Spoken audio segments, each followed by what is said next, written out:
Sri Aurobindo mirror, open my mind, my heart, my life to your light, your love, your power.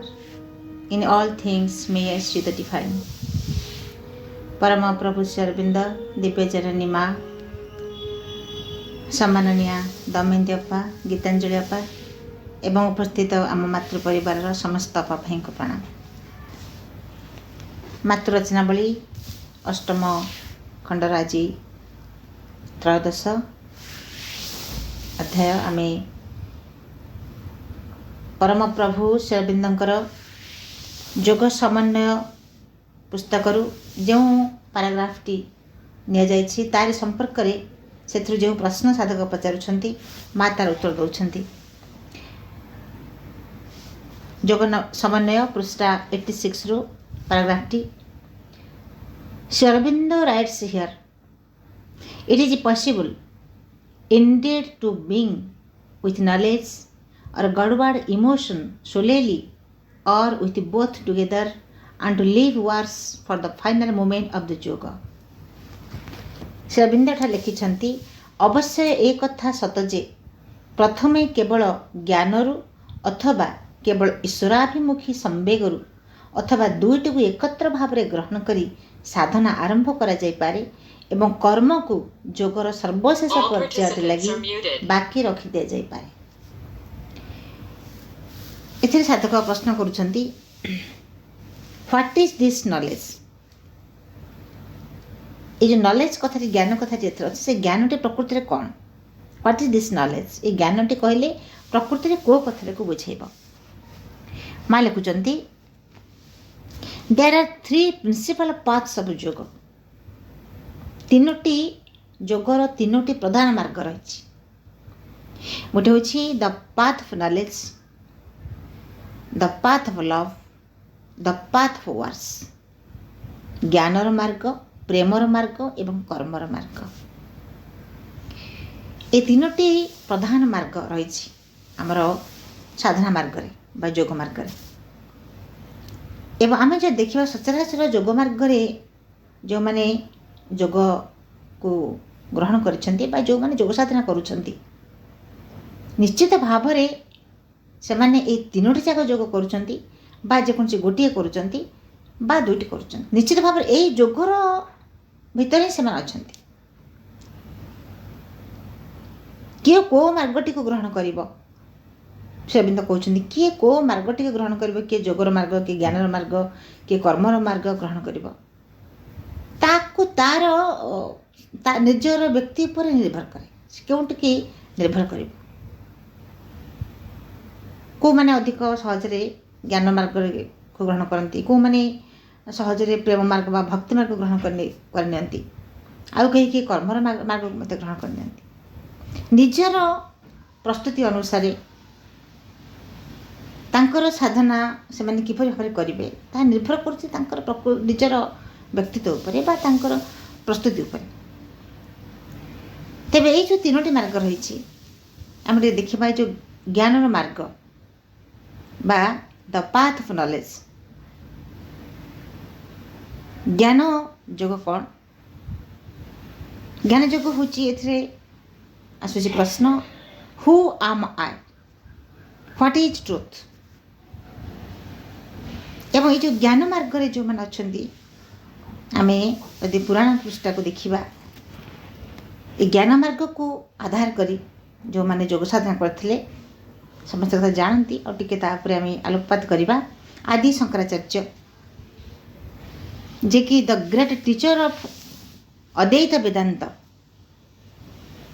आदि शंकराचार्य ना आम शुणीचे अद्वैत वेदांत जे कही एवं आज हूँ Shukdev a sage known for his deep spiritual knowledge Shukdev jar आम भागवत शुक उवाच श्रीकृष्ण उवाच आम शुणीचे पढ़ी निश्चित भाव में शुकदेव जहाँ गोटे डीप स्पिरिचुअल नॉलेज गभीर आध्यात्मिक ज्ञान जहाँ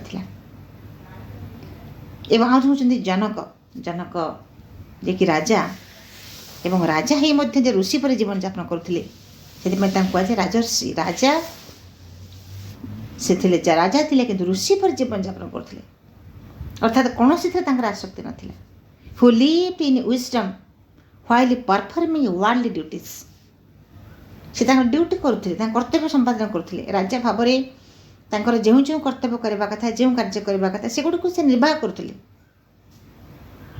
किंतु किपर निर्वाह करुଥିଲେ ना बिना आसक्तिहीन भाव गभीर ज्ञानर अधिकारी से who lived in wisdom while performing worldly duties से जो कर्तव्य जो दायित्व निर्वाह करुଥିଲେ किंतु निरासक्त भाव में कौन प्रति राजसिंहासन बसी से राजसिंहासन प्रति लोभ नाला आसक्ति नाला एवं द्वितीय आम देखा प्रेम प्रेमर मार्ग प्रेम जोगी जोटा आम भक्ति मार्ग बोली कहूँ द पाथ ऑफ लव और डिवोशन ये प्रेम जोगी reaches the divine through love surrender and devotion तार प्रेम तार समर्पण तार भक्ति द्वारा से भगवान निकटवर्ती होता है एवं आम समस्ते जानू श्री चैतन्य श्री रामकृष्ण परमहंस राधा हनुमान मीराबाई एमान कथा आम निश्चित भाव में जानू राधा होती the embodiment of pure divine love to Krishna से होती गोटे प्रेमर प्रतिमूर्ति राधा होती समर्पणर किपरि भाव में जड़े समर्पित हो पारे निजक केते शेष पर्यंत से समर्पित करि पारे आम राधा चरित्र देखा पाइबा जमिति आश्रम थे जड़े राधांकर नृत्य करने से नृत्य करने को जाऊँ किंतु कौन से प्रकार से नृत्य भितर से निजक गोटे राधार भूमिका से नृत्य अभिनय करेंगे किंतु निजक से लगिला जे ना मु ठीक भाव में करूँ मो रोल टी मुझे करूँ मोर से समर्पण भावटी आसी पारना जो भावटी जो आवेग जो प्रवेग जो प्रेम से जमी मोर आखिरी मोर नृत्य मोर अंग चालन मु ठीक भाव में प्रदर्शित करूँ माँ को पाक गले कहले जे मु ठीक भाव में मो नृत्यटी मु परिवेशन करूँ किपरि भाव में परफॉर्म करी माँ कहले राधा केते समर्पित श्रीकृष्ण प्रति निजक भाव जे मु राधार भूमिकार अभिनय करुवा जड़े नारी नुहे निजे हूँ राधा कारण राधा होती समर्पण एम्बोडीमेंट से होती गोटे प्रतिमूर्ति किपरि भाव में प्रेम समर्पण ये होती प्रतिमूर्ति राधा निजक भाव जे मु हूँ राधा तेणु माँ लिखी जो प्रार्थनाटी पहली देखारे जानिली प्राण प्रभु ईश्वर आम कहूँ जे जो प्रथम दर्शन कले माँ श्रीअरविंद को से समय लिखाई भूल कथा ये साधक साधिका माँ प्रार्थना लिखी जे कि राधार भूमिका परफॉर्म करुले ये प्रार्थना लिखी जिते से निजक भाविले हाँ मुझे राधा से राधा भीतर एभली भाव से निमग्न हो गले जीवंत हो उठिला से नृत्यटी समर्पण में परिपूर्ण हो उठिला तेणु से भक्ति जोग बा प्रेम जोगी आउ जन होचन Hanuman the ideal devotee whose life was dedicated to Lord Shri Ram तांकर समग्र जीवन केमिति श्री राम प्रति समर्पित केते प्रेम केते भक्ति छाती चिरिकी देखईदेले भितर अच्छा प्रभु राम एवं माँ सीता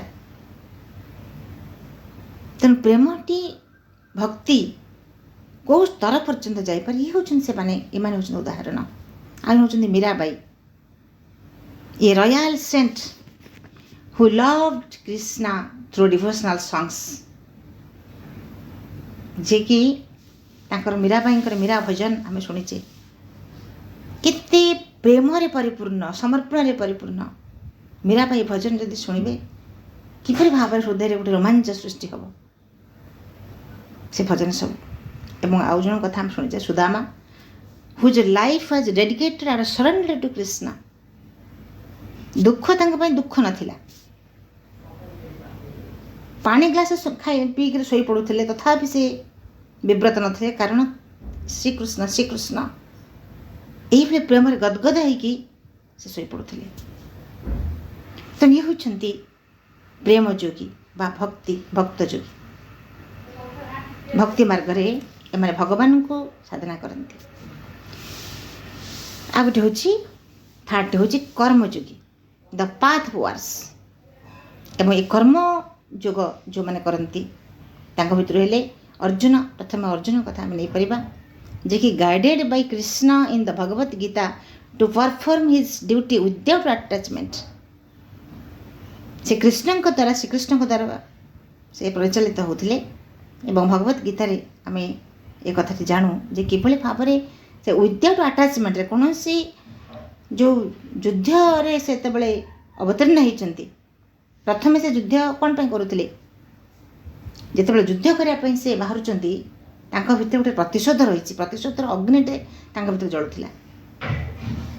ଯେ ଦ୍ରୌପଦୀଙ୍କୁ କୁରୁ ସଭା ତଳେ ଯେଉଁଭଳି ଭାବରେ ଅପମାନିତ କରାଯାଇଛି, ସେ ଅପମାନ ପ୍ରତିଶୋଧ ନେବା ପାଇଁ ଭୀମ, ଅର୍ଜୁନ ଏମାନେ ସେ ପ୍ରତିଜ୍ଞା କରିଥିଲେ, ଆମେ ପ୍ରତିଶୋଧ ନେବୁ।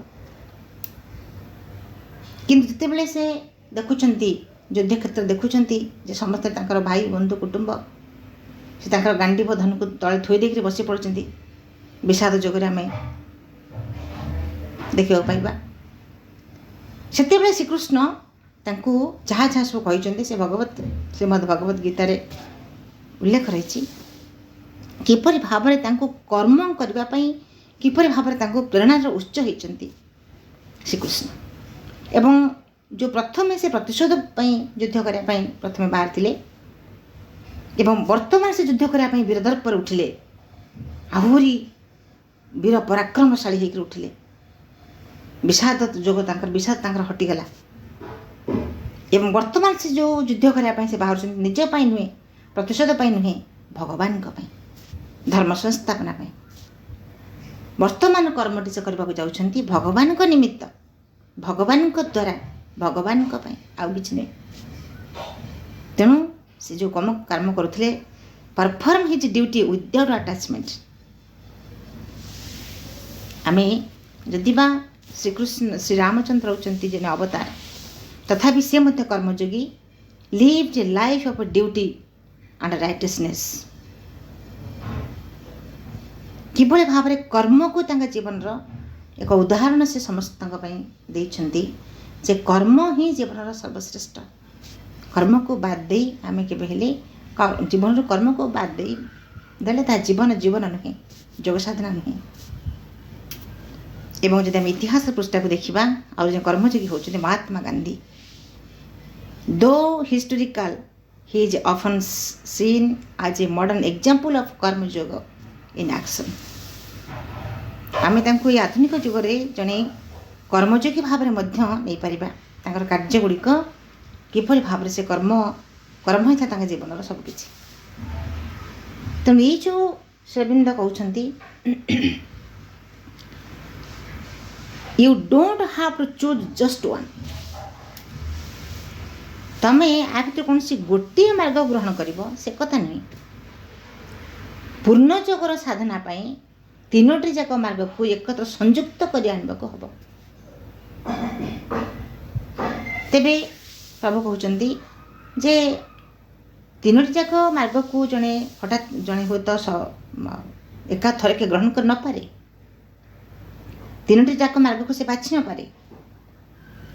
କିନ୍ତୁ ଯେତେବେଳେ ଜଣେ ଗୋଟିଏ ମାର୍ଗ ଗ୍ରହଣ କରିବ, ପ୍ରଭୁ ଲେଖୁଛନ୍ତି, ସେମାନେ ପ୍ରଥମେ ଗୋଟିଏ ମାର୍ଗ ଗ୍ରହଣ କରିବେ ଏବଂ ପରେ ତିନୋଟି ଯାକ ମାର୍ଗକୁ ଏକାଠି ସଂଯୁକ୍ତ କରି ଆଣିବାକୁ ସମର୍ଥ ହୋଇପାରିବେ। ଧୀରେ ଧୀରେ ସେମାନେ ତାଙ୍କର ଯୋଗ ସାଧନାରେ ସେ ତିନୋଟି ଯାକ ସେ ଜ୍ଞାନଯୋଗୀ ହେଇଯିବେ, ପ୍ରେମଯୋଗୀ ହେଇଯିବେ, କର୍ମଯୋଗୀ ମଧ୍ୟ ହେବେ। ଯେକୌଣସି ଗୋଟିଏକୁ ବାଛିଲେ ମଧ୍ୟ ଧୀରେ ଧୀରେ ଧୀରେ ଧୀରେ ତାଙ୍କ ଭିତରେ ସେଇ ତିନୋଟି ଯାକ କଥା ହିଁ ଆସିବ। ଏବଂ ଏ ତିନୋଟି ଯାକର କାମ କ'ଣ? କର୍ମଯୋଗ ହେଲା ପାଥ୍ ଅଫ୍ ସେଲ୍ଫଲେସ୍ ଆକ୍ସନ୍। ଯେମିତି ଭଗବତ ଗୀତାରେ ପ୍ରଭୁ ଲେଖିଛନ୍ତି, କର୍ମଣ୍ୟବାଧିକାରସ୍ତି ମା ଫଳେଷୁ କଦାଚନ। କର୍ମ କରିବ କିନ୍ତୁ କର୍ମରେ ଆସକ୍ତି ନଥିବ ବା କର୍ମର फलटी मो ପାଇଁ କ'ଣ ହେବ ସେଥିପ୍ରତି ଆମେ ଜଣେ ଆଶାୟୀ ହେବ ନାହିଁ। ତାର କର୍ତ୍ତବ୍ୟ ହେଉଛି ସେ କର୍ମ କରିବ, ଭଗବାନଙ୍କ ନିମିତ୍ତ କର୍ମ। Path of selfless action. ସେ କର୍ମଟି ସେ ଯେଉଁ କରୁଛି ନିଜେ କରୁନାହିଁ, ସେ କର୍ମ ନିଜେ କରୁନାହିଁ, ନିଜ ପାଇଁ କରୁନାହିଁ। ସେ କର୍ମ ତା ଭିତରେ ଯେ କର୍ମ କରୁଛନ୍ତି ସେ ଭଗବାନ ତା ଭିତରେ ରହି କର୍ମ କରୁଛନ୍ତି ଏବଂ ଭଗବାନଙ୍କ ପାଇଁ ସେ କର୍ମ ହେଉଛି। ଭକ୍ତି ଯୋଗୀ ହେଲେ, ଭକ୍ତି ଯୋଗ ହେଲା ପାଥ୍ ଅଫ୍ ଡିଭୋସନ୍ ଟୁ ଗଡ୍। ଭକ୍ତିରେ ପରିପୂର୍ଣ୍ଣ। ଏବଂ ଶ୍ରୀଅରବିନ୍ଦ ବର୍ତ୍ତମାନ କହୁଛନ୍ତି ଯେ ଜ୍ଞାନର ଏ ଯେଉଁ ମାର୍ଗଟି ଅଛି, ଜ୍ଞାନର ମାର୍ଗ ହେଉଛି ରାଜଯୋଗର ସୁପରିଚିତ ମାର୍ଗ। ରାଜଯୋଗ ହେଉଛି path of meditation and mind control. ଧ୍ୟାନ ଏବଂ ନିଜ ମନକୁ କିପରି ଭାବରେ ଜଣେ କଣ୍ଟ୍ରୋଲ କରିପାରିବ। ରାଜଯୋଗ teaches that by controlling the mind and senses a person can achieve inner peace and self realization। ଯେ କି ରାଜଯୋଗ ଆମର ପତଞ୍ଜଳିଙ୍କ ଦ୍ୱାରା ଏ ରାଜଯୋଗଟି କରାଯାଇଥିଲା। ତ ରାଜଯୋଗ ଶ୍ରୀଅରବିନ୍ଦ କହୁଛନ୍ତି ଜ୍ଞାନର ମାର୍ଗ ହେଉଛି ରାଜଯୋଗର ସୁପରିଚିତ ମାର୍ଗ।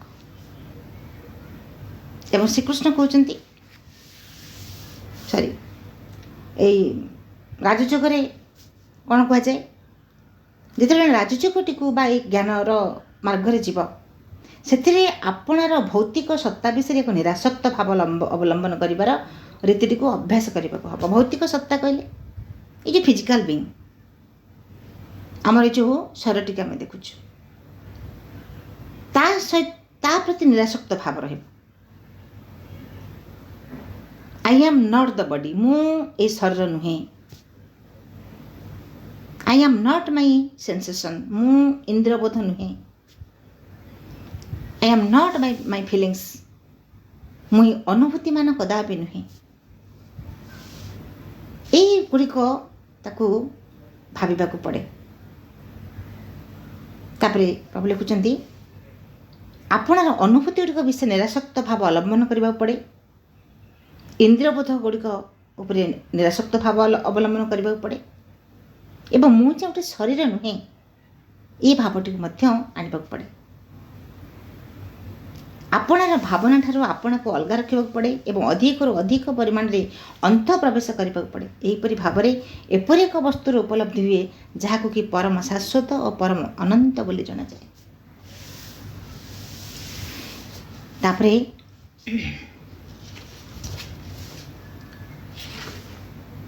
ମା କହୁଛନ୍ତି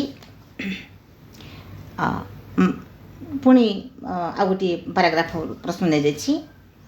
ମା ସେହି ପରିବର୍ତ୍ତନଟିରେ ସେମାନଙ୍କର ଯାବତୀୟ କର୍ମକୁ ଉତ୍ସର୍ଗ କରିଦେବାର ଏକ ସତତ ଆବଶ୍ୟକତା ରହିଛି।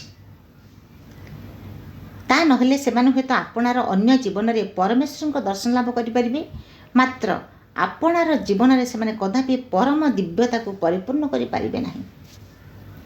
ଏହି ପାରାଗ୍ରାଫରେ ଯେଉଁ ଦୁଇଟି ଶବ୍ଦ ଅଛି, ସାଧକ ପ୍ରଶ୍ନକର୍ତ୍ତା କହୁଛନ୍ତି ଯେ ପରମେଶ୍ୱର ଏବଂ ପରମ ଦିବ୍ୟତା, ଏପରି ଦୁଇଟି ଶବ୍ଦ କାହିଁକି ବ୍ୟବହାର କରାଯାଇଛି? ପରମେଶ୍ୱର ଏବଂ ପରମ ଦିବ୍ୟତା ଏ ଦୁଇଟି ଶବ୍ଦକୁ କାହିଁକି ବ୍ୟବହାର କରାଯାଇଛି? ମା କହୁଛନ୍ତି ଯେ ଏଇ ଯେଉଁ ଦୁଇଟି ଶବ୍ଦକୁ ଶ୍ରୀଅରବିନ୍ଦ ବ୍ୟବହାର କରିଛନ୍ତି ତାକୁ ଯେ ପରସ୍ପର ବିରୋଧୀ ଭାବରେ ବ୍ୟବହାର କରିଛନ୍ତି ସେ କଥା ନୁହେଁ, ବା ତାକୁ ଆମେ ଗୋଟେ କହିବାର ଶୈଳୀ ବୋଲି ମଧ୍ୟ ଗ୍ରହଣ କରିପାରିବା, କିନ୍ତୁ ଗୋଟିଏ ଅନ୍ୟଟିର କଦାପି ବିରୋଧ ଭାବ ନୁହେଁ। ପ୍ରଶ୍ନକର୍ତ୍ତା କହିଲେ ମୁଁ ତ କିଛି ବୁଝିପାରୁନି ଏହାର ଅର୍ଥଟି କ'ଣ? ମା କହୁଛନ୍ତି ଏହାର ଅର୍ଥ ହେଉଛି ଯେ ପରମ ଦିବ୍ୟତାକୁ ଲାଭ କରିବା ପାଇଁ ସେମାନେ ଜୀବନର ବାହାରକୁ ଚାଲିଯାଆନ୍ତି। ଏପରି ଏକ ପରମେଶ୍ୱରଙ୍କ ସନ୍ଧାନରେ ବାହାରି ଯାଆନ୍ତି ଯିଏକି ଜୀବନର ବାହାରେ ହିଁ ଅବସ୍ଥିତ ରହିଥାନ୍ତି। ସେହି ପରମେଶ୍ୱରଙ୍କ ସାକ୍ଷାତ ଲାଭ ନିମିତ୍ତ ସେମାନେ ସ୍ୱୟଂ ଜୀବନର ବାହାରକୁ ଚାଲିଯାଆନ୍ତି। ଏଠି ଯେଉଁ କଥାଟି ଅଛି, ପରମେଶ୍ୱରଙ୍କ ସାକ୍ଷାତ ଲାଭ ପାଇଁ ଜୀବନର ବାହାରକୁ ଚାଲିଯାଆନ୍ତି। ଜୀବନର ବାହାରକୁ ଯିବାର ଅର୍ଥ କ'ଣ? ସେମାନେ ମନେ କରନ୍ତି ପୁରାତନ ଯୁଗରେ ଯେଉଁଟିକୁ ଦେଖାଯାଏ ଯେ ଏ ଜୀବନ ହେଉଛି ମାୟା, ଏ ସଂସାର ମାୟା, ପରିବାର ମାୟା, ସମ୍ପର୍କ ମାୟା, ସବୁକିଛି ମାୟା। ତେଣୁ ଏ ସବୁ ତ ଏ ସଂସାର ଯେହେତୁ ମାୟା, ଆକୁ ତ ସବୁ ଛାଡ଼ି ଛୁଡ଼ି ଦେଇକରି ଜଙ୍ଗଲକୁ ଚାଲ, ଗୁମ୍ଫାରେ ଏକାନ୍ତରେ ବସି ସେଇଠି ଜପ ତପ ଧ୍ୟାନ ଧାରଣା ଯାହା ସେଇଠି କରାଯିବ। ଏଇ ଯେଉଁ ଜୀବନର ପରମେଶ୍ୱରଙ୍କର ସାକ୍ଷାତ ପାଇଁ ଜୀବନର ବାହାରକୁ ଚାଲିଯିବା, ଜୀବନ ବାହାରକୁ ଚାଲିଯିବା ଅର୍ଥ ଏଇ ଯେଉଁ ଜୀବନ ଭିତରେ ଆମେ ବଞ୍ଚୁଛୁ, ଇଏ ସମ୍ପର୍କ, ଇଏ ପରିବାର, ଇଏ ସମାଜ, ଇଏ ରୀତିନୀତି, ଏ ଚଳଣି, ଆକୁ ସବୁ ଛାଡ଼ି ଦେଇକି ଏକାନ୍ତ ବାସ କରିବା। କିନ୍ତୁ ଶ୍ରୀଅରବିନ୍ଦ କହିଲେ ପୂର୍ଣ୍ଣ ଯୋଗରେ ଏଇ ଜୀବନ ଭିତରେ ହିଁ ପରମ ଦିବ୍ୟତାର ଦର୍ଶନ ଲାଭ କରିବାକୁ ହୁଏ, ଜୀବନର ବାହାରେ ନୁହେଁ। ତେଣୁ ଶ୍ରୀଅରବିନ୍ଦ ଏଠି ଲେଖିଲେ ଯେ ଗୋଟିଏ କ୍ଷେତ୍ରରେ ସେମାନେ କୁହନ୍ତି ଯେ ଜୀବନର ବାହାରକୁ ଯିବା, କିନ୍ତୁ ଜୀବନର ବାହାରକୁ ଯିବାର ଅର୍ଥଟି କ'ଣ? ଶ୍ରୀଅରବିନ୍ଦ ଏଠି କହୁଛନ୍ତି ଯେ ଯେଉଁମାନେ ପଳାୟନ କରନ୍ତି, ଭଗବାନ ଅନ୍ୟ କେଉଁଠି ଅଛନ୍ତି, ପୃଥିବୀର ବାହାରେ ଅଛନ୍ତି, ସେ ଅପ୍ରକଟ ହେଇକି ଅଛନ୍ତି, ତାଙ୍କୁ ପ୍ରକଟ କରିବା ପାଇଁ ଆମେ ଗୋଟିଏ ସମାଜକୁ ଛାଡ଼ି, ପରିବାରକୁ ଛାଡ଼ି, ଏଠୁ ତେଲଣ ସଂସାରକୁ ପରିତ୍ୟାଗ କରି ଆମେ ଏକ ନିର୍ଜନ ସ୍ଥାନରେ ରହିକି ସେ ଭଗବାନଙ୍କୁ ପ୍ରକଟ କରିବା, ଭଗବାନଙ୍କୁ ଉପଲବ୍ଧି କରିବା। ତେଣୁ ଶ୍ରୀଅରବିନ୍ଦ କହିଲେ ଯେଉଁ ଜୀବନକୁ ସେମାନେ ପରିତ୍ୟାଗ କରି ଏଠୁ ଚାଲିଯାଆନ୍ତି, ସେଇ ଜୀବନ ମାଧ୍ୟମରେ ହିଁ ସେମାନେ ଭଗବାନଙ୍କୁ ଆବିଷ୍କାର କରନ୍ତି। ଯେଉଁ ଜୀବନଟିକୁ ସେମାନେ ମାୟା ବୋଲି କହିକି ସବୁକି ଛାଡ଼ି ଚାଲି ଯାଉଛନ୍ତି, ସେଇ ଜୀବନ ମାଧ୍ୟମରେ ହିଁ ସେମାନେ ଭଗବାନଙ୍କୁ ଆବିଷ୍କାର କରୁଛନ୍ତି। ତେଣୁ ଜୀବନରୁ ପଳାୟନ କରିବାଟା କେଉଁ ପର୍ଯ୍ୟନ୍ତ ଯାଇପାରିବ, ସେ ଜୀବନ ଭିତରେ ସେ ହିଁ ସବୁ କାର୍ଯ୍ୟ କରିବ। ପୁଣି ପ୍ରଶ୍ନ କରୁଛନ୍ତି, ମା, ଯେତେବେଳେ ଜଣେ ବ୍ୟକ୍ତି ତା ସତ୍ତାର ଉଚ୍ଚତର ଭାଗଟିରେ ପରମ ଦିବ୍ୟସତ୍ତାଙ୍କ ସହିତ ଏକାତ୍ମତା ଅର୍ଜନ କରି ରହିଥାଏ, ଅଥଚ ତେଣେ ନିମ୍ନତର ଭାଗଗୁଡ଼ିକୁ ଅବହେଳା କରିବାରେ ଲାଗିଥାଏ, ଜୀବନକୁ ହିଁ ଅବହେଳା କରୁଥାଏ, ସେତେବେଳେ ସେ ତାଙ୍କ ସହିତ ଯେଉଁଠାରେ ଏକାତ୍ମକ ରହିଛି, ସେ ଉଚ୍ଚତର ଭାଗଟେ ରହିଥିବା ପରମ ଦିବ୍ୟସତ୍ତା କ'ଣ ତାକୁ ନିମ୍ନତର ଭାଗଗୁଡ଼ିକ ପ୍ରତି ଦୃଷ୍ଟି ଦେବା ଲାଗି ପରାମର୍ଶ ଦିଅନ୍ତି ନାହିଁ? ମା କହିଲେ ଏଠି ଯେଉଁ କଥାଟି ଅଛି, ଜୀବନକୁ ଅବହେଳା କରନ୍ତି। ଯେତେବେଳେ ଜଣେ ବ୍ୟକ୍ତି ସେ କ'ଣ କରେ, ପରମ ଦିବ୍ୟସତ୍ତାଙ୍କ ସହିତ ଏକାତ୍ମ ହେବା ପାଇଁ ତାର ଜୀବନକୁ ସେ ଅବହେଳା କରୁଥାଏ, ଏବଂ ଉଚ୍ଚତର ଭାଗଟିରେ ଯେଉଁ ପରମସତ୍ତା ଅଛନ୍ତି ବା ଯେଉଁ ଉଚ୍ଚତର ଭାଗରେ ଯେଉଁ ପରମସତ୍ତାଙ୍କ ସହିତ ସେ ଏକାତ୍ମ ହେଉଛି, ପ୍ରଶ୍ନକର୍ତ୍ତା କହୁଛନ୍ତି ଯେ ସେ କ'ଣ ସେ ନିମ୍ନର ଯେଉଁ ଭାଗ ଗୁଡ଼ିକରେ ଯେଉଁ ନିମ୍ନ ପ୍ରକୃତି ଅଛି, ତାକୁ କ'ଣ ସେ ପରମସତ୍ତା ଦୃଷ୍ଟି ଦିଅନ୍ତି ନାହିଁ? ଏଠି ମା ଲେଖୁଛନ୍ତି, ଯଦି ଏପରିକି ଆରମ୍ଭ କରିବା ପୂର୍ବରୁ ମଧ୍ୟ ଏକଥାଟି କଦାପି ଘଟିବ ନାହିଁ ବୋଲି ଯଦି ଜଣେ ନିଷ୍ପତ୍ତି ଗ୍ରହଣ କରିନେଇଥାଏ, ତେବେ ପରମ ଦିବ୍ୟସତ୍ତାଙ୍କର ପରାମର୍ଶ ଗ୍ରହଣ କରିବା ପାଇଁ ମଧ୍ୟ ସିଏ ଆପଣା ଲାଗି ପ୍ରାୟ ଅସମ୍ଭବ କରି ପକାଇଥାଏ। ଧରନ୍ତୁ କିଛି ଲୋକ କ'ଣ କରନ୍ତି, ନା ଶରୀରକୁ ଭାରି କଷ୍ଟ ଦେଇକରି ଯୋଗ ସାଧନା କରନ୍ତି, ଏବଂ ସେମାନେ ଭାବନ୍ତି ଯେ ଏଇ ଶରୀରକୁ କଷ୍ଟ ଦେବା ଦ୍ୱାରା ଭଗବାନ ସନ୍ତୁଷ୍ଟ ହେବେ। ଧରନ୍ତୁ ଜଣେ ଚିନ୍ତା କରୁଛନ୍ତି ଯେ ମୁଁ ଯଦି ନିଷ୍ଠାର ସହିତ ଉପବାସ କରିବି ତାହେଲେ ଭଗବାନ ସନ୍ତୁଷ୍ଟ ହେବେ। କିନ୍ତୁ ନିଷ୍ଠାର ସହିତ କଲେ କ'ଣ? ସେ ନିଷ୍ଠାର ସହିତ ଉପବାସ କଲେ ଭଗବାନ ସନ୍ତୁଷ୍ଟ ହେବେ, ଖାଲି ଉପବାସଟାକୁ ନିଷ୍ଠା ରଖିବା ନା ନିଷ୍ଠାର ସହିତ ଭଗବାନଙ୍କ ସହିତ ଯୁକ୍ତ ହେବା ପାଇଁ ପ୍ରୟାସ କରିବା? ଜଣେ ନିଷ୍ଠାର ସହିତ ଉପବାସ ରହୁଛି, ସେ ଉପବାସ ପ୍ରତି ନିଷ୍ଠାବାନ କିମ୍ବା ଭଗବାନଙ୍କ ସହିତ ଗୋଟେ ଯୁକ୍ତ ହେଇ ଜୀବନ ବଞ୍ଚିବା ପାଇଁ ନିଷ୍ଠାବାନ, ଏ ଦୁଇଟି ଦେଖିବାକୁ ପଡ଼ିବ। କାରଣ ଆମେ ଏ କଥାଠୁ ସଚେତନ ଆମେ ଦେଖୁ, ଆମ ପରିବେଶ ଭିତରେ ଆମେ ଦେଖିଛେ ଯେଉଁମାନେ ନିଷ୍ଠାର ସହିତ ଜଳ ମଧ୍ୟ ଗ୍ରହଣ କରନ୍ତି ନାହିଁ, କୌଣସି ପୂଜା ପାର୍ବଣରେ ଉପବାସ କରନ୍ତି, ଗୋଟିଏ ଦିଗରେ ସେମାନେ କେବଳ ଅତ୍ୟନ୍ତ ନିଷ୍ଠାପର ହେଇ ପଡ଼ନ୍ତି ତାଙ୍କର ଉପବାସ ପାଇଁ, ଭାରି ନିଷ୍ଠାବାନ ସେମାନେ ଉପବାସ ପ୍ରତି, କିନ୍ତୁ ଆଚରଣଟି କେମିତି ଥାଏ? ପରନିନ୍ଦା, ପରଚର୍ଚ୍ଚା, ପରକଥା, କଳି ଝଗଡ଼ା, ଇଏ ଭିତରେ ମଧ୍ୟ ସେମାନେ ମାତିଥାନ୍ତି। ତାହେଲେ ନିଷ୍ଠାବାନ ଖାଲି ଉପବାସ ପ୍ରତି ନିଷ୍ଠାବାନ ରହିଲେ ବା ଶରୀରକୁ କଷ୍ଟ ଦେଲେ, ସେଠି ଯେଉଁ ପ୍ରଶ୍ନ କ୍ଷେତ୍ର ଅଛି ଯେ ଜୀବନକୁ ଯେଉଁମାନେ ଅବହେଳା କରୁଥାନ୍ତି, ନିରାସକ୍ତ ଭାବ, ତେଣୁ ସେମାନେ ଯେଉଁ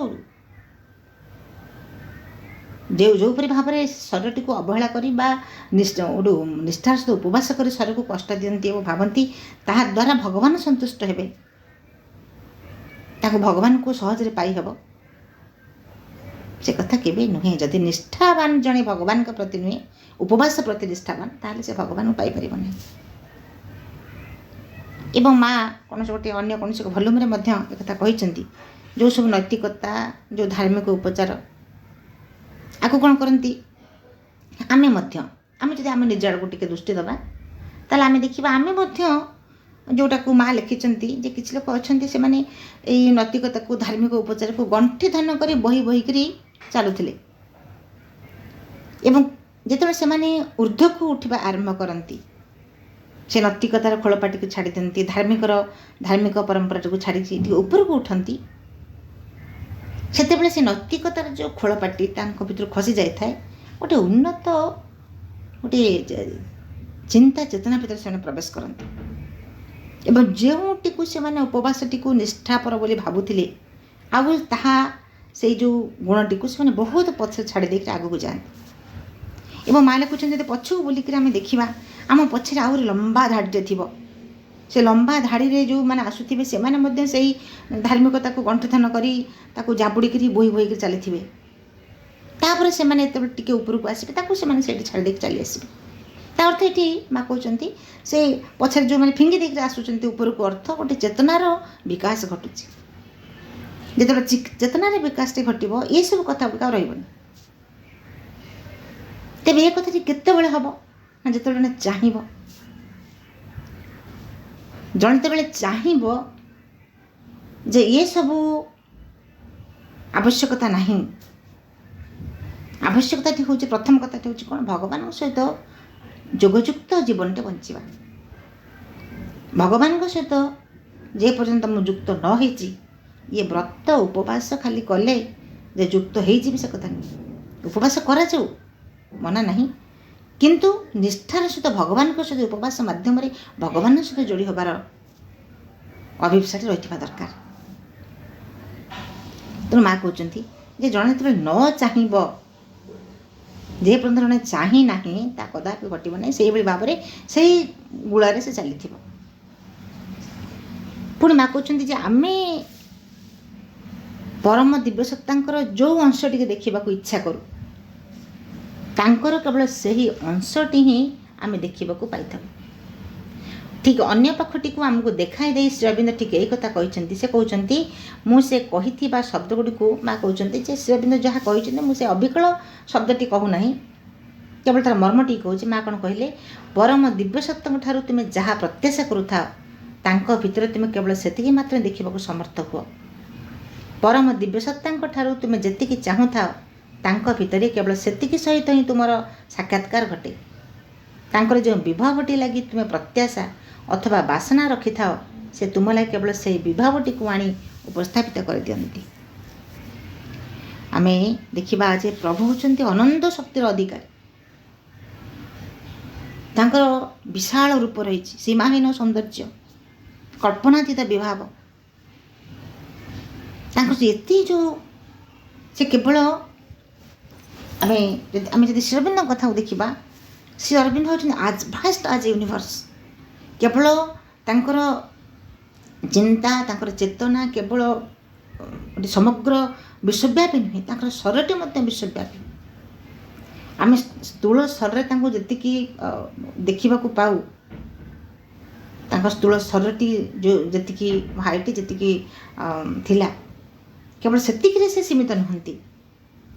ସେ ଯେମିତି ଅନନ୍ତ ଶକ୍ତିର ଅଧିକାରୀ, ତାଙ୍କର ସେମିତି ବିଶାଳ ରୂପ ରହିଛି। ତେଣୁ ମା ଏଠି କହୁଛନ୍ତି ଯେ ଭଗବାନଙ୍କର ଯେଉଁ ଅନନ୍ତ ଶକ୍ତିର ସେ ଅଧିକାରୀ, ତାଙ୍କର ବିଶାଳ ରୂପ ରହିଛି, ସୀମାହୀନ ସୌନ୍ଦର୍ଯ୍ୟ ରହିଛି, କଳ୍ପନାତୀତ ଭାବରେ ଆମେ ତାଙ୍କୁ ଯଦି ଦେଖିବା ଆମ କଳ୍ପନାର ବାହାରେ, ତାଙ୍କର ସେଇ ଅନନ୍ତ ସ୍ୱରୂପକୁ ଆମେ ଦେଖିବାକୁ ସକ୍ଷମ ହେଇପାରିବା କି? ତାଙ୍କୁ ସମ୍ପୂର୍ଣ୍ଣ ରୂପେ ଦେଖିବା ଆମ ଦ୍ୱାରା ସମ୍ଭବ ନୁହେଁ। କାହିଁକି ନା ଆମର ସେଇ ଦୃଷ୍ଟି ନାହିଁ, ଆମର ସେଇ ଚେତନାଟି ନାହିଁ। ଯେତେବେଳେ ଶ୍ରୀକୃଷ୍ଣ ଯେତେବେଳେ ଅର୍ଜୁନଙ୍କୁ से कुरुक्षेत्र ଯେତେବେଳେ ଭଗବତ ଗୀତା କହୁଥିଲେ ତାଙ୍କୁ ଦେଖିବା ପାଇଁ ତାଙ୍କୁ ଦେଖିକିରି ଅର୍ଜୁନ ଯେତେବେଳେ ଜାଣିବାକୁ ଚାହାନ୍ତି ସେ ପ୍ରକୃତରେ ଶ୍ରୀକୃଷ୍ଣ ଯାହା କହୁଛନ୍ତି ସେ ଯାହା କହୁଛନ୍ତି ତାହା ସେୟା କି ଏହି ପରିଚୟ ଦେବା ପାଇଁ ଯେତେବେଳେ ପ୍ରଭୁ ଯେତେବେଳେ ବିଶ୍ୱରୂପ ଅର୍ଜୁନଙ୍କୁ ଦର୍ଶନ ଦେଇଛନ୍ତି ତାଙ୍କର ସେଇ ଚକ୍ଷୁରେ ସେ ତାକୁ ଦେଖିବାକୁ ସକ୍ଷମ ନୁହନ୍ତି। ତେଣୁ ଶ୍ରୀକୃଷ୍ଣ କ'ଣ କଲେ ତାଙ୍କୁ ଦିବ୍ୟ ଚକ୍ଷୁ ପ୍ରଦାନ କଲେ। ସେ ଦିବ୍ୟ ଚକ୍ଷୁ ପ୍ରଦାନ ଦ୍ୱାରା ଯେତେବେଳେ ତାଙ୍କୁ ଦିବ୍ୟ ଚକ୍ଷୁ ଦାନ କରିଛନ୍ତି ସେଇ ଦିବ୍ୟ ଚକ୍ଷୁ ଦ୍ୱାରା ହିଁ ଅର୍ଜୁନ ଶ୍ରୀକୃଷ୍ଣଙ୍କୁ ଦେଖିବାକୁ ସକ୍ଷମ ହୋଇପାରିଲେ। ତେଣୁ ମାଆଟି କହୁଛନ୍ତି ଯେମିତି ଅର୍ଜୁନ ଯେଉଁ ତାଙ୍କୁ ସଖା ଭାବରେ ବନ୍ଧୁ ଭାବରେ ଯଦି ବା ସମସ୍ତେ ଜାଣନ୍ତି ଯେ ଶ୍ରୀକୃଷ୍ଣ ହେଉଛନ୍ତି ଏକ ଅନନ୍ତ ଶକ୍ତିର ଅଧିକାରୀ, ସେ ଭଗବାନ, ତଥାପି ତାଙ୍କର ଯେତିକି ଦିଗ ସେମାନେ ଦେଖିଥିଲେ, ବନ୍ଧୁ ଭାବରେ ଦେଖୁଥିଲେ, ସଖା ଭାବରେ ଦେଖୁଥିଲେ, ନିଜର ଗୋଟିଏ ଆପଣାର କୌଣସି ପରିବାରର ଜନ ଭାବରେ ତାଙ୍କୁ ଦେଖୁଥିଲେ, କିନ୍ତୁ ତାଙ୍କର ସେ ବିଶାଳତାକୁ ସେମାନେ ଦେଖିନଥିଲେ। ଅର୍ଜୁନ ଦେଖିବାକୁ କେବଳ ସକ୍ଷମ ହେଲେ, ଅନ୍ୟମାନେ କିଏ ଦେଖିବାକୁ ସକ୍ଷମ ହୋଇନଥିଲେ। ଏବଂ ତାଙ୍କୁ ଜଣେ ଯେଉଁପରି ଭାବରେ ଜାଣିବାକୁ ମା ଲେଖୁଛନ୍ତି, ଜଣେ ଭଗବାନଙ୍କର ସେ ବିଭବକୁ ଦେଖିବା ପାଇଁ ଯେତେବେଳେ ତା ଭିତରେ ଯେତିକି ସେ ପ୍ରସ୍ତୁତ ହେବ, ସେ ଯେଉଁ ଅଂଶଟି ଦେଖିବା ପାଇଁ ସେ ଚାହିଁବ କେବଳ ସେତିକି ସେ ଦେଖିପାରିବ, ଆଉ ଅଧିକ ଦେଖିପାରିବ ନାହିଁ। ପୁଣି ଆଉ ଏକ ପ୍ରଶ୍ନ କଥାଟି ପ୍ରଶ୍ନଟି ଅଛି, ମା ମୁଁ ଏ ଅଂଶଟିକୁ ବୁଝିପାରି ନାହିଁ। ଖୁବ୍ ବେଶୀ ହେଲେ ଆମ ପାଖରେ ସେ ଆପେକ୍ଷିକ ସ୍ୱାଧୀନତାଟି ରହିଥାଏ, ଯାହାକୁ କି ଆମେ ବଡ଼ ଅଜ୍ଞାନବଶ ହୋଇ ଆମର ସ୍ୱାଧୀନ ଇଚ୍ଛା ବୋଲି କହିଥାଉ। ମାତ୍ର ତା ମୂଳତଃ ଏକ ଭ୍ରମ ହିଁ ହୋଇ ରହିଥାଏ, କାରଣ ସେହି କ୍ଷେତ୍ରରେ ପ୍ରକୃତିର ରୀତି ଓ ଗୁଣଗୁଡ଼ାକ ହିଁ ଆମର ବ୍ୟକ୍ତିଗତ ଇଚ୍ଛାର ମଧ୍ୟନ୍ତି ଆତ୍ମପ୍ରକାଶ କରିବା ଲାଗିଥାନ୍ତି। ଯେଉଁ ପ୍ରକୃତିର ଶକ୍ତ ନିୟନ୍ତ୍ରଣକାରୀ ହାତ ଆମକୁ ଜାବୁଡ଼ି ଧରିଥାଏ, ମାତ୍ର ଆମ ବୋଧ ସୀମାର ସମ୍ପୂର୍ଣ୍ଣ ବହିର୍ଭୂତ ହୋଇ ରହିଥାଏ, ତାହା ହିଁ ଆମେ କ'ଣ ଇଚ୍ଛା କରିବା ଓ ତାହାକୁ କିପରି ଭାବରେ ଇଚ୍ଛା କରିବା ସେଗୁଡ଼ିକ ନିରୂପଣ କରିଦେଉଥାଏ।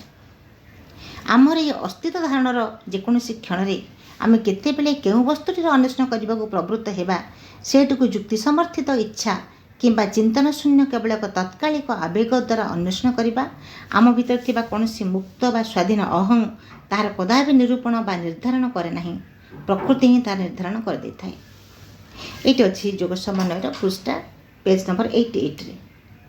এই ଯେଉଁ କଥାଟି ଯୋଗ ସମନ୍ୱୟରୁ ନିଆଯାଇଛି, ଏଠିକୁ ସାଧକ କହୁଛନ୍ତି ଯେ ବୁଝିପାରି ନାହିଁ, ଏଠି କ'ଣ ମୁଁ ଠିକ୍ ଭାବରେ ବୁଝିପାରୁନାହିଁ। ତେଣୁ ମା କହୁଛନ୍ତି ଯେ ମୁଁ ତୁମକୁ ଏ କଥାଟି କେତେଥର ବୁଝେଇ ଦେଇଛି, ତଥାପି ମା ତାକୁ ଆଉଥରେ ପୁଣି କହୁଛନ୍ତି ଯେ ତୁମେ ଯେତେବେଳେ ଯାହା କିଛି ଗୋଟେ ନିଷ୍ପତ୍ତି ଗ୍ରହଣ କରୁଛ, କିଛି କଥା ପାଇଁ ତୁମେ ଗୋଟେ ନିଷ୍ପତ୍ତି ନେଲ, ଏବଂ ଏଇ ଯେଉଁ ନିଷ୍ପତ୍ତିଟି ଧରନ୍ତୁ ତୁମେ ଚିନ୍ତା କଲ ଗୋଟେ ଘର ତୋଳିବା, କିପରି ଭାବେ ଗୋଟେ ସୁନ୍ଦର ଘରଟେ ତୋଳିବା, ବା ଗୋଟିଏ କୌଣସି ଏଇ ଯେଉଁ ନିଷ୍ପତ୍ତି କଥାଟା କୁହାଯାଉଛି, ଆମେ ଏଇ ଯେଉଁ ଡିଜାୟାର କଥାଟି ନୁହେଁ, ଘର ତୋଳିବା କଥା ହେଉ, ନିଜର ଗୋଟେ ପ୍ରତିପତ୍ତି ବଢ଼ାଇବା କଥା ହେଉ, ଫରେନ୍ ଯାତ୍ରା ହେଉ, ବା ପୁଅ ଝିଅ ବାହାଘର କଥା ହେଉ, ଯେ ଏସବୁଗୁଡ଼ିକ ଯେଉଁ ନିଷ୍ପତ୍ତିଟି, ଏସବୁ ହେଉଛି ଗୋଟେ ଡିଜାୟାର, ନିମ୍ନ ପ୍ରାଣର କାମନା ବାସନା। ଏ କଥାକୁ ଏଠି କୁହାଯାଉ ନାହିଁ। ହାୟର କଥା ଆମେ ଟିକେ ଭାବିବା। ମା ଲେଖୁଛନ୍ତି, ଧରନ୍ତୁ ତୁମେ ଚିନ୍ତା କଲ ଗୋଟିଏ ନିଜ ପ୍ରକୃତିର ପରିବର୍ତ୍ତନ, ନିଜ ପ୍ରକୃତିର ପରିବର୍ତ୍ତନ ପାଇଁ ହଠାତ୍ ତୁମ ଭିତରେ ଆସିଲା ଯେ ନାଇଁ, ମୁଁ ଯାହା ଯେଉଁଭଳି ଭାବରେ ଜୀବନଟେ ବଞ୍ଚୁଛି ଏଇଟା ଯଥାର୍ଥ ଜୀବନ ନୁହେଁ, ଏକ ଉଚ୍ଚତର ଜୀବନଟିଏ ପାଇଁ ମୁଁ ଅଭିପ୍ସା କରୁଛି। ସେଥିପାଇଁ କ'ଣ କଲେ, ଆପଣ ଆଧ୍ୟାତ୍ମିକ ଗ୍ରନ୍ଥ ଅଧ୍ୟୟନ କଲେ, ସତ୍ସଙ୍ଗ କଲେ, ଇତ୍ୟାଦି ଇତ୍ୟାଦି।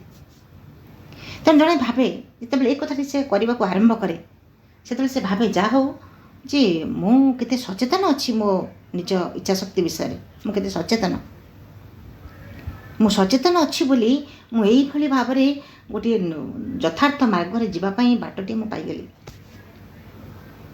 କିନ୍ତୁ ମା କହୁଛନ୍ତି ଏଇ ଯେଉଁ ଇଚ୍ଛା ଶକ୍ତି, ତୁମେ ଯେଉଁ ନିଷ୍ପତ୍ତିଟି ନେଲ, ଯେଉଁ ଇଚ୍ଛା ଶକ୍ତିଟି ତୁମ ଭିତରେ ଆସିଲା, ଏ ଇଚ୍ଛା ଶକ୍ତିଟି ମଧ୍ୟ ତୁମର ନୁହେଁ, ସେ ଚେତନାଟି ତୁମର ନୁହେଁ, ये जो इच्छा शक्ति ये हूँ कौन ना गोटे प्रकृतिर हूँ शक्ति। जो शक्ति गुड़िक कौन करती माँ लिखिले से शक्ति गुड़िक सतत एक उच्चतर परम इच्छा को अभिव्यक्त करदेबार लगी थांती एवं तुम्हें ताहा विषय अचेतन होकर रही था। से उच्चतर परम इच्छा को जो प्रकृतिर जो शक्तिराज अच्छा से शक्ति गुड़िक ही आम भितर क्रिया करते आमे जो निष्पत्ति रोचु वास्तव में ता आम इच्छा नहीं भगवान इच्छा ही कार्यकारी होची से इच्छा करुँच। सब जन कह मु गोटे जड़े मिथ्याचार करुँची कौन से प्रकार गोटे से तार ब्लैक मनी कौन से गोटे उपाय रोजगार करुँची आम कहबानी जे ये इच्छाटी से भगवान द्वारा प्रेरित मोटे नुहे। आम योग साधना कथा आलोचना करुचे योग मार्ग भगवान सानिध्य भगवान सहित योगयुक्त जीवन बंचापी आमे आमको साधना मार्ग अग्रसर करने कौ कथा साहाय्य करुँची अन्यर तंटी चिपी टंका रोजगार करुँची से साधना मार्ग साहाय्य करुँची ना जन यथार्थ भाव कौन से उत्कोच न नहीं निस्वार्थपर भाव अन्य सेवा करुँची से साहाय्य करुँची विचार कर सपोज जड़े माँ कहले जन जिते बड़े ये गोटे आस्पुरा ता भर आम आस्पुरा बोली कहीपर ये जो आस्पुराटी ता भर रही केबेले निजर नुहे जे मु निजे एटा करदेली ये निष्पत्ति मु नेली चमत्कार निष्पत्ति मो इच्छा शक्ति मत सचेतन भाव में मु बंचुची जे जहाँ मो निष्पत्ति नेली यथार्थ निष्पत्ति नेली।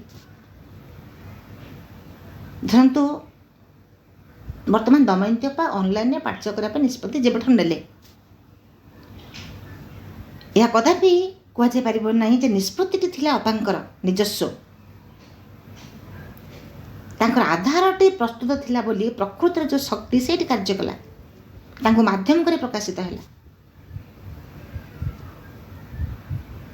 एवं जिते बड़े पैराग्राफटी मु पढ़िली मो भीतर भी गोटे भावांतर है कौन है कि जिते बड़े समाधि रे फूल सजाए जो फूलटी सजाउଥିବା समय माँ को प्रार्थना करता अवश्य खाली केमी भाव सजा हम अन्य मानक सहयोग समस्त सहयोग जो जो माने अच्छा से समस्त सहयोग हुए तेज मुझे भावे जे समाज में फूल सजाइला सारापर अन्य मैंने कहते चमत्कार होते भितर गोटे खुशी भावटे आसे खुशी भावटी किए खुशी होता है अहंगटी खुशी होता है मो खुशी नुहे मो से अहंगटी खुशी हो जहाँ मुझे फूल सजाई अन्य मैंने प्रशंसा पदे कले चमत्कार होती शुणापी कानटी बोध हुए माने गोटे उत्कीर्ण होकर रही था किए कह हाँ सुंदर होती तेणु यही पाराग्राफटी पढ़ला भाविली जिते फूलटी आम सजाइवाक जाऊ जो मैंने फूल सजाती जिते आम फूलटी सजाऊ ये फूलटी केमती सजा हे जदि माँ को आम डाक करूँ कार्यटी केमी सजा हे से निष्पत्ति माँ निष्पत्ति माँ केमती सजा हे से निष्पत्ति माँ नहीं से द्वारा ही सजाई हो जाऊे सुंदर लगुच तेणु मु करुच्ची मु सचेतन सचेतन अच्छी मु करुच्ची मो द्वारा कार्यटी ये जो कथा जिते बड़े जड़े कहते कौन हम ता भितर से अहंटी खुशी हो तेणु माँ लिखुंट गोटे मुहूर्त हेले मध्य केवल अहंगर आयतनटा मध्य बाहरी आसी पारे जाई बुझी हम जितेबले जड़े निजर अहं भितर बाहरी आसो से बुझीपार जे प्रकृति कार्यटी मु करूनी मु खुशी होची अर्थ कि प्रशंसा कले मु खुशी होची अर्थ मो भीतर थिबा अहंकारटी रही से कानडरी ठिया होची अपेक्षा करके किए मत प्रशंसाटी कर खुशी हो जाऊँ से तेणु मोर रोषे जड़े रोषे करुच्ची सुंदर भाव में सुस्वादु भोजन प्रस्तुत करी फूलटे सजाऊँगी जेकोसी कार्य करते प्रशंसा करुच्ची भीतर से अहंटी खुशी हो माँ कहले जितेबले से अहंगर भीतर जड़े बाहरी आसो से अहंगर आयतन भीतर जिते जड़े बाहरी आसो से बुझीपार जे प्रकृति में ये कथाटी मो द्वारा होना ये कथाटी से भगवान द्वारा से सुप्रीम द्वारा से परम शक्ति द्वारा हो मो पाखे शक्ति ना मोर कौट शक्ति आसला प्रकृति आमर कि शक्ति अच्छी जितेबले ତୁଳାଟିଏ ଉଡ଼ି ଉଡ଼ି ଯାଇକରି ଗୋଟେ ଗଛ ଅଗରେ ଲାଗିଯାଇଛି। ସେ ଗଛ ଦେଖିକି ତାକୁ କହୁଛି, ଆରେ ବା ତୁଳା, ତୁ କେତେ ଭାଗ୍ୟବାନ, ତୁ ଆସି କେତେ ଉପରେ ଆସିକରି, ଏଠି ବକଟେ, ତୁ କେତେ ଉପରେ ଆସିକରି ଗଛ ଅଗରେ ଆସିକରି ରହିଯାଇଛୁ। ତୁଳାଟି ଗଛକୁ ଦେଖି ହସି ଦେଖିକି କହୁଛି, ନାଇଁରେ ଗଛ, ମୁଁ କ'ଣ ଏଠି ମୋର ସାମର୍ଥ୍ୟ ଅଛି ମୁଁ ଆସି ଗଛ ଅଗନରେ ଆସିକରି ମୁଁ ରହିପାରିବି? ମୋତେ ଏଠି ଯିଏ ଆଣିକରି ପହଞ୍ଚେଇଛି ସେ ହେଉଛି ବାୟୁ। ବାୟୁର ପ୍ରବାହରେ ମୁଁ ପ୍ରବାହିତ ହେଇକରି ଏଠି ଆସି ପହଞ୍ଚିଯାଇଛି। ମୋର କିଛି ବୋଲି କିଛି ନାହିଁ। ସେ ମୋତେ ଉଡ଼େଇ ଉଡ଼େଇ ଆଣିକରି ଏଠି ପହଞ୍ଚେଇ ଦେଇଛି। ମୁଁ ଏଠି ଲାଖିଯାଇଛି। ଏଠୁ ପୁଣି ଚାହିଁଲେ ସେ ମୋତେ ଉଡ଼େଇ ନେଇକରି ଆଉ କୁଆଡ଼େ ପକାଇଦେବ। ତେଣୁ ଆମେ ହେଉଛୁ ସେଇ ପବନରେ ଉଡ଼ି ଯାଉଥିବା ତୁଳାଖଣ୍ଡଟିଏ। ଯେତେବେଳେ ଏଇ କଥାଟି ଜଣେ ଭାବିବ, ତା ଭିତରେ ଅହଂଭାବ ରହିବ, ମୁଁ ଏହା କରୁଛି। ତେଣୁ ଏଇ ଯେଉଁ କଥାଟି ମା' ଲେଖିଲେ ଯେ ନିଷ୍ପତ୍ତି, ମା' ସାଧୁଙ୍କୁ କହୁଛନ୍ତି, କ'ଣ ତୁମେ ବୁଝିପାରୁନ ଏ କଥାଟି? ଏ କଥାଟି ମୁଁ ତୁମକୁ କେତେଥର ବୁଝେଇଛି। ମା' କହୁଛନ୍ତି ଯେ ଯେତେବେଳେ ଜଣେ ତା ଭିତରେ ଅହଂ ଭିତରୁ ବାହାରି ଆସିବ, ସେତେବେଳେ ସେ ଭାବିବ ଯେ ମୁଁ କିଛି କରୁନାହିଁ, ଯାହା କରୁଛି ସେ ପ୍ରକୃତିର ଶକ୍ତିରାଜି କରୁଛନ୍ତି ମୋ ଭିତରେ, ମୋତେ ମାଧ୍ୟମ କରିକରି ସେ କାର୍ଯ୍ୟଟି ହେଉଛି। ତେଣୁ ମା' କହିଲେ, କାରଣ ଏହି ଅହଂ ଏବଂ ଏହାକୁ ହିଁ ତା'ର ବଳ ବୋଲି କୁହାଯିବ। ଦୃଢ଼ ଭାବରେ ବିଶ୍ୱାସ କରୁଥାଏ ଯେ ପ୍ରକୃତରେ କେବଳ ସେହି ସବୁକିଛି ନିଷ୍ପତ୍ତି କରିବାରେ ଲାଗିଛି। ସେ ହିଁ ସବୁକିଛି ନିଷ୍ପତ୍ତି ନେଉଛି, ଯାହା କରୁଛି ସେ ହିଁ କରୁଛି, ତାହା ଦ୍ୱାରା ସବୁକିଛି କାର୍ଯ୍ୟ ସାଧନ ହେଉଛି। ତେଣୁ ମା' କହିଲେ, ଜଣେ ଯେତେବେଳେ ତା'ର ଅହଂ ଭିତରୁ ବାହାରେ ଆସେ ସେତେବେଳେ ସେ ବୁଝିପାରେ ଯେ ପ୍ରକୃତରେ ସେ କ'ଣ। ପୁଣି ପ୍ରଶ୍ନ କରାହେଉଛି ମା'ଙ୍କୁ ଯେ ମା' ଯଦି ଇଚ୍ଛା ଶକ୍ତି ଆମର ନୁହେଁ ତାଙ୍କର, ତାହେଲେ ଯେଉଁ ମାନସିକ ଏବଂ ପ୍ରାଣିକ ଇଚ୍ଛା ବୋଲି ତାକୁ ଆମେ ମାତ୍ର, ତାହେଲେ ମାନସିକ ଏବଂ ପ୍ରାଣିକ ଇଚ୍ଛା ବୋଲି ପୁଣି କାହାକୁ କୁହାଯିବ? ମାନସିକ ଏବଂ ପ୍ରାଣିକ ଇଚ୍ଛା ବୋଲି କାହାକୁ କହିବା? ଧରନ୍ତୁ ଜଣେ ଯଦି କହୁଛି ଯେ ମୋର ଗୋଟେ ସୁନ୍ଦର ଗୋଟେ ନିଷ୍ପତ୍ତି ସେ ନେଲା ତା ପରିବାର ପାଇଁ ଯେ ଏଇ କାର୍ଯ୍ୟଟି ହେବ, ବା ମୋର ଗୋଟେ ଗାଡ଼ି କିଣିବି, ନିଷ୍ପତ୍ତି ଜଣେ ନେଲେ, ଏଇଟା କେଉଁଠୁ ଆସିଲା? ତା'ର ଯେ ପ୍ରାଣିକ ଆବେଗରୁ ଏ କଥାଟି ଆସିଛି। ଏଠି ମା' ବୁଝି କହୁଛନ୍ତି, ଧରନ୍ତୁ ଯେଉଁ କଥା ଗୁଡ଼ିକ ଆମେ ଆଜି ପର୍ଯ୍ୟନ୍ତ ଆମେ କହି ଆସୁଛୁ, ପ୍ରତ୍ୟେକ ଯେଉଁ କଥା ଗୁଡ଼ିକ ଆମେ ଭାବୁଛୁ, ଯେଉଁ କଥା ଆମେ ଆଜି ଭାବୁଛୁ, ସେଗୁଡ଼ିକ ପ୍ରକୃତରେ ଆମ ପାଖରୁ ସେ କଥାରେ ଜନ୍ମ ହେଇନାହିଁ ନୂତନ ଭାବରେ। ସେ କଥାରେ ପୂର୍ବରୁ ଅନ୍ୟମାନେ ଭାବିଛନ୍ତି ଏବଂ ସେଇ କଥାଗୁଡ଼ିକ ସଞ୍ଚାଳିତ ହେଇକରି ବହୁତ ପୂର୍ବରୁ ସେଗୁଡ଼ିକ ଆମ ପାଖକୁ ଆସିଛି, ବା ଆମେ ଗୋଟେ କୂଳଗତ ଗୋଟେ ସଂସ୍କାର ଭିତରୁ ଆମେ ପାଇଛୁ। ଯେଉଁ ପ୍ରତିକ୍ରିୟା ଆମ ଭିତରେ ଆସୁଛି, ଜନ୍ମ ଲାଭ କରୁଛି, ସେଗୁଡ଼ିକ ଆମ ଭିତରେ ନୂଆ କରିକି ସୃଷ୍ଟି ହେଇନାହିଁ। ଯେଉଁ କଥା ଆମେ ଭାବୁଛୁ, ଯାହା କିଛି କହୁଛୁ, ଏ ସବୁଗୁଡ଼ିକ କେତେବେଳେ ନା କେତେବେଳେ ଅନ୍ୟ କାହା ଦ୍ୱାରା ପୂର୍ବରୁ ଏ କଥା ଗୁଡ଼ିକ ହେଇଛି, ନୂଆ କରିକି ଆମେ ସୃଷ୍ଟି କରିନାହୁଁ। ସପୋଜ ଜଣେ ଧରନ୍ତୁ ଗୋଟେ ଗୀତଟିଏ ରେକର୍ଡ଼ କରାଯାଇଥିବା ଗୀତଟିଏ ଅଛି। ସେ ଗୀତଟିକୁ କ'ଣ କଲା ନା ଆଣିକି ଗୋଟେ ଗ୍ରାମଫୋନ୍ ସାହାଯ୍ୟରେ ପୁନର୍ବାର ତାକୁ ବଜାଇ ଦିଆଗଲା। ତେଣୁ ଏଠି ଆମେ ମା' କହୁଛନ୍ତି, ଏଠି ଆମେ କହିପାରିବା ନାହିଁ ଆମେ ଯାହା ସେଇ ଗ୍ରାମଫୋନ୍ ସାହାଯ୍ୟରେ ଯାହା ଯେଉଁ ଶବ୍ଦକୁ ଆମେ ଶୁଣୁଛୁ, ଯେଉଁ ସ୍ୱରକୁ ଶୁଣୁଛୁ, ତାକୁ ଗ୍ରାମଫୋନ୍ ସୃଷ୍ଟି କରିନାହିଁ।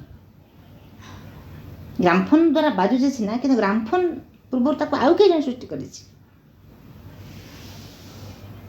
ତେଣୁ ଆମେ ଯାହା ଯେତେବେଳେ ଆମେ କୌଣସି କଥାଟିଏ ଯେତେବେଳେ ଭାବୁ, ମା' ଲେଖିଲେ, ତୁମର ମନ ଭିତରେ ଦେଇ ଚାଲି ଯାଉଥିବା ଏବଂ ଅଭିବ୍ୟକ୍ତି ଲାଭ କରୁଥିବା ଏହି ଭାବନା ଗୁଡ଼ିକୁ ତୁମେ ତୁମର ନିଜ ପ୍ରସୂତ ବୋଲି ଭାବିବାରେ ଲାଗିଛ। ତୁମର ପ୍ରାଣିକ କ୍ଷେତ୍ର ଦେଇ ଚାଲି ଯାଉଥିବା ଓ ଅଭିବ୍ୟକ୍ତ ଲାଭ କରୁଥିବା ଏହି ଅନୁଭବ ଗୁଡ଼ିକୁ ତୁମେ ନିଜେ ସୃଷ୍ଟି କରିଛ ବୋଲି ଭାବୁଛ। ମାତ୍ର ତୁମଠାରୁ ପ୍ରକୃତରେ କିଛି ଏହାର ଜନ୍ମ ଲାଭ କରୁନାହିଁ। ତୁମ ଭିତରେ ସେ ଅସଲ ତୁମେଟି କେଉଁଠି ଅଛି, ଯାହାକି ସେଇ ସବୁର ପ୍ରକୃତରେ ସୃଷ୍ଟି କରିପାରିବ। ତେଣୁ ମା' କହିଲେ, ଏଇ ଯେଉଁ କଥା ଗୁଡ଼ିକ ସବୁ ପୂର୍ବରୁ, ଯେମିତି ଆମେ ଧରନ୍ତୁ ଗୋଟେ ଜଣେ ଗଳ୍ପଟେ ଲେଖନ୍ତୁ ବା କବିତାଟେ ଲେଖନ୍ତୁ, କୁହାଯାଏ ଯେ ଏଇ ଯେଉଁ ଶବ୍ଦ ଗୁଡ଼ିକ ଗଳ୍ପରେ କବିତାରେ ଯେଉଁଗୁଡ଼ିକ ସବୁ ବ୍ୟବହାର କରାଯାଏ, ଆମେ ଯେଉଁମାନେ ଲେଖୁଛନ୍ତି ଭାବନ୍ତୁ जे से कौन शब्दटी आप निजे मन को गोटे किसी तैयारी करछन्ति कि पूर्वर प्रचलित शब्द गुड़ी को लेकर आप नुआक गोटे गल्पटे हो कविताटे हो जेकोसी आर्टिकलटे गोटे सृष्टि होती से गुड़िक एवं जो कथावस्तु जड़े कथावस्तु नौची से कथावस्तु मत नुआ नुहे ता कभी ना कभी कौटी पुराणा भाव में संगठित होती तेणु माँ कहले जो प्राणिक इच्छा बोली जो प्रश्न आसी मानसिक प्राणिक इच्छा बोली क्या कहवा माँ कहते यही कौन हुए जिते तुम प्राणिक क्षेत्र देकर भावना जिते जाए ताकूँ प्राणिक भावना प्राणिक इच्छा तेणु आम आलोचना टी आज ये रखा समय हो गलानी परवर्ती समय आम आउ टे आग को जीवा माँ कौन यू विषय संबंध माँ कहते आज हरिमोहन भाई शुभ जन्मदिन भाई को अशेष अशेष कृतज्ञता प्रणाम समस्त को प्रणाम वंदे मातरम।